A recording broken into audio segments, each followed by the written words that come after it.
What you see here is $10,000 on the table. You can take this money as a loan, but I will charge you a little bit of interest rate.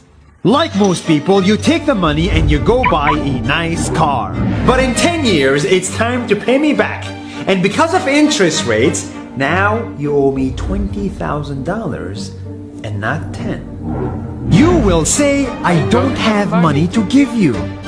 And if you don't, I take your car and a piece of your house.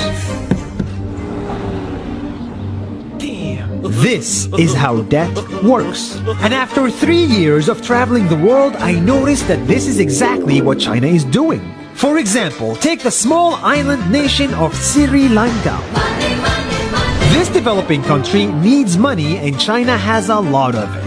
So Sri Lanka took billions of dollars in Chinese loans. It was easy money just there to be taken. And with that, they built skyscrapers, highways, airports, and shipping ports. The country grew and prospered. But few years later, this easy money came with interest rates, and Sri Lanka was so much in debt that it couldn't pay back China its money. And the only way out was to give China control of what they had built. In other words, Sri Lanka lost a piece of its home to China because of debt. This is the Chinese money trap. And it's a real thing I saw all over the world.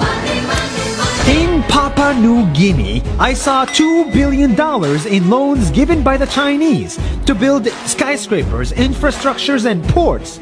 But there is no way this remote developing country can pay it back or its interest rate, and the only way out is to give China control of the country. In the Maldives, Pakistan, Malaysia, Laos, Kazakhstan, Mongolia, Egypt, Kenya, and South Africa, the same thing is happening, and many countries are struggling to pay back Chinese loans. If you look closely, all these infrastructure projects like highways, ports, and bridges connect to China through the sea or through the land to form something far bigger, far more powerful than just a bridge, a new Silk Road. The world is already made by China, and I think slowly it will be owned by China.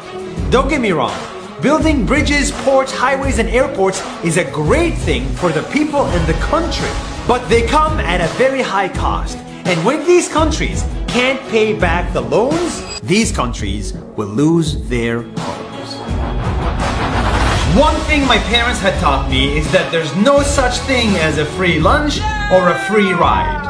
So if we're not careful with our money or other people's money, then we better start learning Chinese. 下周见。